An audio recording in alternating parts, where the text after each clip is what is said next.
Megan, you selected this episode. What were your initial thoughts for us? Bar Association is one of my favorite DS9 episodes. And of course, that's where in the unlikeliest of occurrences, Rom the Ferengi organizes a labor union for the employees of Quark's Bar. Of course, while a bunch of other things are happening on the ship and in the broader world. And some of the reasons I think this is so interesting is one, just I love a union story. I love any union story. Getting to see almost a reenactment of the labor movement happening on DS9 in this new context is so fascinating and so fun, and from the least likely of all characters. And I thought the way other people contributed to it as well was really interesting. Sisko kind of playing the role of almost governmental negotiator, trying to just keep production running. And then you had O'Brien as giving the example of the old-fashioned union man and how there's nothing better than that. And so just fantastic for everything. I loved when O'Brien and Julian were like clocking picket breakers, who's crossing the line to go into the bar. So much fun. There's also some really interesting things that were happening in the episode in terms of understanding how these characters are relating to each other. So at this point in the series, Lita, the Dabo girl, is ostensibly dating Julian Bashir, and what is going to be yet another one of his failed romantic attempts, because the man cannot pull. But she and Rom are starting to form the relationship that's going to become a big part of their character arcs later on. And I thought this was a really interesting pairing, especially when looking at the kind of differences in gender and sexuality and expression in Bajoran versus Ferengi culture. And I think this is a really interesting way that Bajoran women are they have what humans would consider more masculine characteristics, and Bajoran men have what humans would consider more feminine characteristics. So Lita's maybe a little bit of a tomboy by Bajoran standards. And then in the Ferengi, you've got Rom, who has not a lot of the typical masculine Ferengi characteristics and maybe more of the feminine. So he and Lita, I think, eventually coming together is just such an interesting commentary on how gender roles work within these different cultures. And I absolutely loved it. So yeah, labor movements and queerness in space are why I really like this episode. And of course, just the emotional resonance of Rom getting up and giving a rousing speech about the rights of the worker to the bar. So it almost chokes me up a little bit. I loved it. What were the impressions that each of you had on this episode? Tom, why don't you start us off? So I'm a union guy from way back. I actually have a master's degree in labor relations. So I absolutely love that story as well. And I think that story would have resonated when I got my degree in 1980. I think it would have resonated in 1950. It resonated when it came out, and it resonates today. At least in America, we're still having those basic fights. Starbucks and Amazon employees are still doing that and still being mistreated. So it's still a relevant conversation and discussion. The other Ferengi, we don't really see much of or hear them talk a lot. So I was interested to see, and I never got their names if they were named in the episode. There was a couple of other Ferengis working at the bar, and they articulated a lot of Ferengi culture and the fear of the financial authority or the FCA as well. And also when Quark cut the salaries, the Ferengi are trained, you're not to take it up with your boss, you're to kick your Ferengi coworker down and step on their back on the way up to you becoming the boss. So you have kind of that part of it going on as well. Then, of course, the brothers, big brother, little brother, which we saw a little bit in the prior episode on the Sons of Moog. So here we have yet another sibling where the older brother was clearly dominating the younger brother. And we saw the younger brother finally decide it's time to leave the home. It's time to leave the nest. And I'm going to have to leave for me.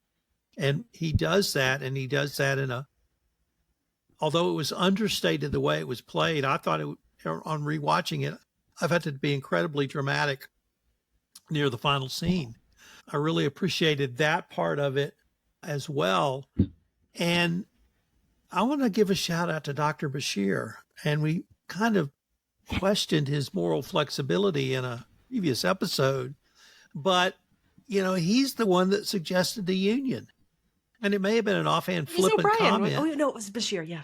No, it was It was Bashir, yeah. Now, Yeah, it was Bashir. Yeah, you're it right. was Bashir. Now, O'Brien, being the good Irishman that he is, of course he had a relative or an ancestor, I should say, who was in the labor movement. And of course he was martyred and killed by company goons. I mean, how much more Irish can you get than that?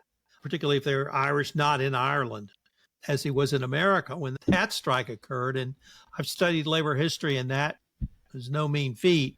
And a lot of people, at least in America, were killed over the right to strike and those workers' rights. That part I enjoyed that part. Bashir kind of making the suggestion, intentional or otherwise. It may have been a throwaway comment, but sometimes throwaway comments put ideas in people's head and then they start to act. I looked at the relationship with Lita more as the interesting cross-species aspect than your deep dive analysis, Megan. We're seeing more of that on DS9, probably because there are more species than we would have seen in any of the other episodes, at least any of the other series, rather, that we'd seen to date. That may change in series after DS9, but I enjoyed that. And I contrasted that with the prior episode of Sons of Moog, where we started to see Worf and Jadzia. And here we started to see Lita and Rom. And you're absolutely right. She's with that loser, Dr. Bashir. And I'm wondering what Roms thinks about her and Dr. Bashir together. So he didn't really express an opinion yet. I really enjoyed this episode. It was great to see the growth of Rom in this episode. Interestingly, in some of the commentary I read for this podcast, the actor Max, and I can't remember his last name, who played Rom, Max Grodenchek, thought it was going to be the death knell of Rom. And it turned out it was the exact opposite, because it allowed him to grow in a way he probably never could have if he had stayed in that role at Quarks on the show. And Max has some pretty significant things he does from the mechanics side at DS9 going forward. I enjoyed seeing Rom kind of step out and recognize all this tinkering I've been doing. This is not a side hustle. This is the main hustle. And so he gets a job with regular salary and hopefully some nice benefits like time off and sick leave, etc. I really enjoyed this. Once again, I had misremembered this as just a whimsy episode, but there was a lot going on that I really enjoyed. How about you, Murphy? Yeah, I like this episode a lot. This is definitely one of my favorites. Because I'm kind of glad that you chose it, because it's another pivot moment in the series. This is where Rom goes from being Quark's little brother who fixes the replicators with a stolen spatula to being his own man. And that's pretty significant in the course of the show.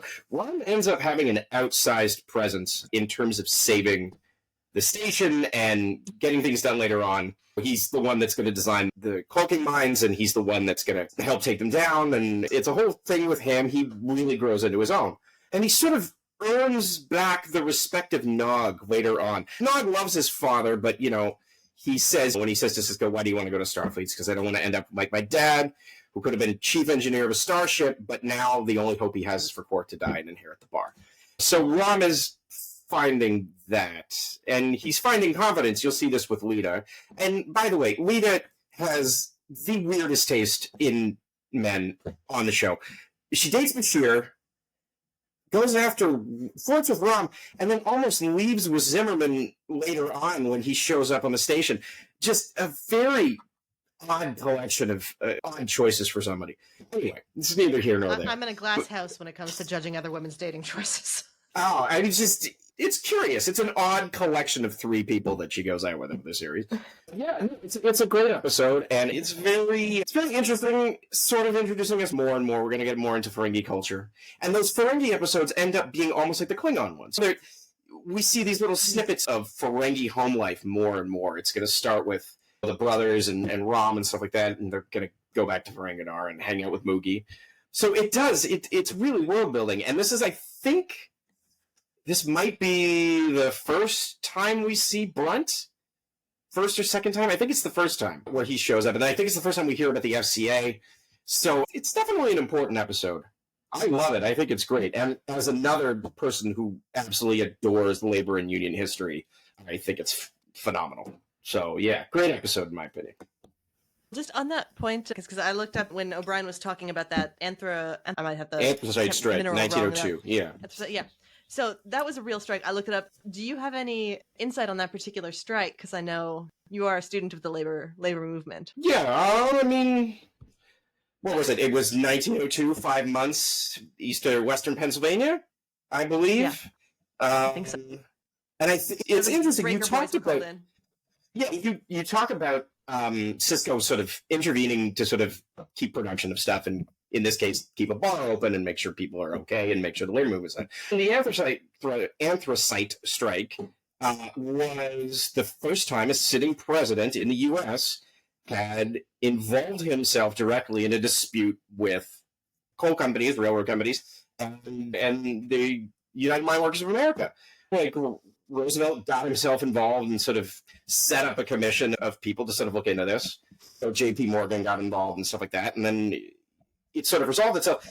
They talk about those mines were closed for 11 months. They didn't get all this stuff. The strikers didn't get everything, but it was sort of the birth of that labor movement that's kind of neat. And you see that sort of in this. It's that initial sort of recognition that labor has a voice. And it's neat that they compared that sort of seminal 1902 coal strike to the first sort of Ferengi union kind of popping up. I like that. It's a nice nod to history.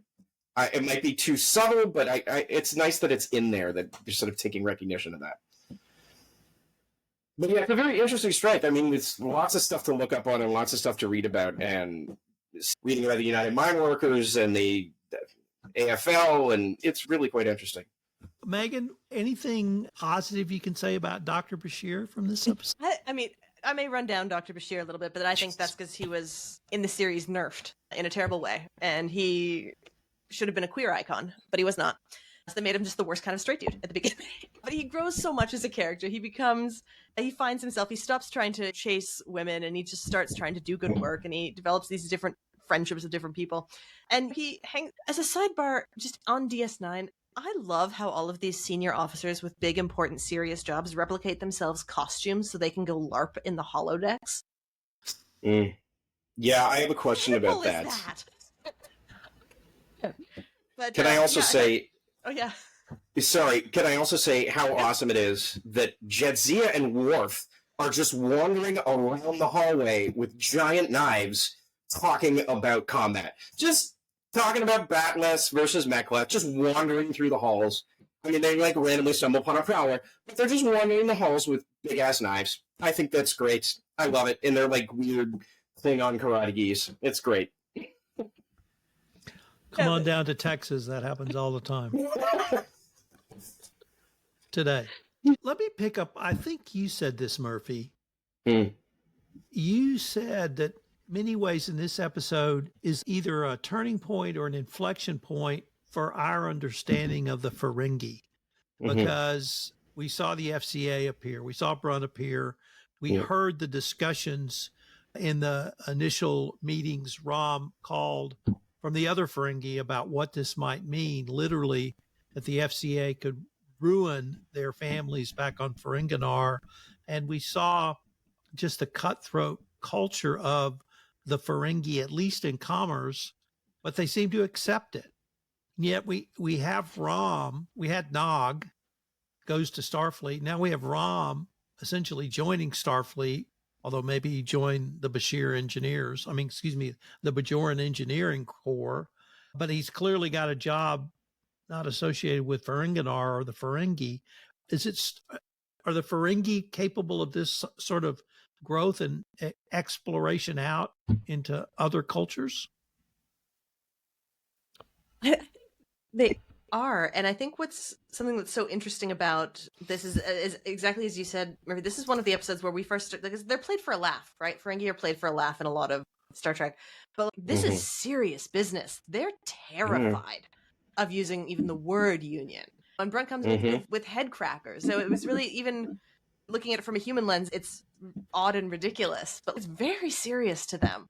I thought it was Yeah. treating the culture a lot more respectfully, even if it was still really exaggerated. What did you think, guys? This is really interesting with the Ferengi. I mean, there's a weird history. I don't know if you guys know, but originally, in the first season of Next Generation, the Ferengi were supposed to be the main villains. They were supposed to be the new Klingons. The Klingons had been the big bads in TOS in the movies. The Ferengi were supposed to be the new ones. And it absolutely fell on its face. Right off the bat, it didn't work. They kept trying all through that first season. And so TNG sort of reinvented them slowly. They're one of those races that show up periodically. DS9 did for the Ferengi what it also did for the Klingons and gave them life. And it didn't do it through having some Ferengi privateer roaming around. They did it with three goons in a bar and built a family and a culture around these three people. And they really did a nice job with it. But you're asking if the Ferengi have the ability to go out and go to other cultures? Yes. And they have almost more of a drive to do so than certainly the Klingons or the Romulans, the Cardassians. Next to the Federation, I would say that the Ferengi Alliance is incredibly expansionistic. They have to be. They're traders. They sail all over the place, making deals and trading stuff. They make inroads all over the place. They're the ones, don't forget, that initially find out about the Dominion. They're the ones that are going and making deals further and further into the Gamma Quadrant and bringing back these rumors of the Dominion where they want to trade berries for wine or something. And the guys, I don't have that many on the whole planet, but I can put you in touch with the Dominion. Yeah, it's really neat. And they are totally exploitative. They don't sort of recognize or respect these sort of weird 21st century values that the Federation espouses. But they also sort of don't discriminate in anybody that they're sort of working with because they want the chance to exploit them. They're just looking for avenues of opportunity all over the place. It's really exploiters. Yeah, equal opportunity exploiters, exactly. Whereas the Federation will completely, just straight up, as we've talked about many times, just straight up denigrate Ferengi values. And it's very telling. And DS9 did that really well in sort of making you see that the Federation has its flaws. But no, I like it. And I like it as a way of saying we're starting to see more of the Ferengi, but let's do something that is so opposite to their central character and see what happens. I like that idea. Megan, since you selected this episode, why don't we give you the last word? Yeah, thank you for visiting with me about this episode. Like I said, it's one of my favorites. I think it's really emotionally charged. I think there's tons of great character development. And for most of the staff that we saw, and also really interesting, I think, to see everyone's different reactions to the concept of labor union. Worf didn't even seem to perceive it was happening. Odo was absolutely disgusted by the notion, but still keeping things calm. Brian pro-union, Bashir pro-union, and Cisco just kind of wanting it to go away. I thought it was really fascinating, and I love what it did for Rom. I love what he was able to personally gain out of leading others. Yeah, A+ for the episode. Big favorite of mine. What were your final thoughts? There's one other point I wanted to raise, which was Cisco's talk with Quark. Oh, yes. No, good. And in the last episode of Sons of Moog, I talked about what I saw was a very different acting style for Cisco. And I saw that again in this episode. So kind of watching them back to back, that's what really got me thinking something's changed. But he tied some comments he made in that talk directly into episode 1. And for me, that was when he reminded Quark that he was there at the sufferance of, I guess, the Bajoran government, because DS9 is theirs, specifically around no rent. And what it reminded me was Cisco back in episode 1 recognizing the need for a place like Quark and recognizing that DS9 cannot function to the extent it functions efficiently as it does without a safety valve like a bar like Quark, or a place for the various civilizations, cultures, peoples, and races to go into and spin the Dabo wheel or have a drink or whatever it may be. And so I really thought about that opening episode where Cisco basically told Quark, you're staying here because I need you. He still needs him, but he needs him open. And so that plus the acting style that Cisco brought to bear, I just found very interesting and incredibly powerful. Yeah. Yeah. I mean, it's a really interesting episode in a lot of ways. And like you said, we talked about it last time, Worf living on the Defiant. I like that bit. I love that his friendship with Jetsia is just... And she goes after him and wants to be friends with him. And I like that a lot. Like, it makes me happy. I'm glad Worf has a friend. Because Worf never really had a friend. I mean, really. He was friends with people on the Enterprise, but he didn't really have a friend there. It's nice to see Rom sort of gravitating towards a more, I guess, liberal culture. He's attracted to Lita. Although he shamelessly asked Lita for Umox right in the middle of the bar floor, which I thought was a little distasteful, but kind of funny. Anyway, yeah, no, it's a marvelous episode. I think it gets enough cred in the sort of pantheon of episodes. I think people like this one. It seems to be a popular episode. If not, I wouldn't know why, but yeah, it's a good one. And it's also interesting to see Quark, too, when Quark is like, Rom's gone, Nog is gone, I'm kind of on my own now. They're off living their lives. And that's got to be interesting for him, because now he doesn't have Nog to push around, he doesn't have Rom. He's got to figure out things on his own. And that's a new direction for Quark as well. And I think he ends up coming off usually for the better. It definitely improves his character in the long run. Yeah, no, good one. It's a very good selection. All right. We're at the end of this episode, guys. Once again, I can't wait to see what we come up with next. Till next time. Until next time, folks.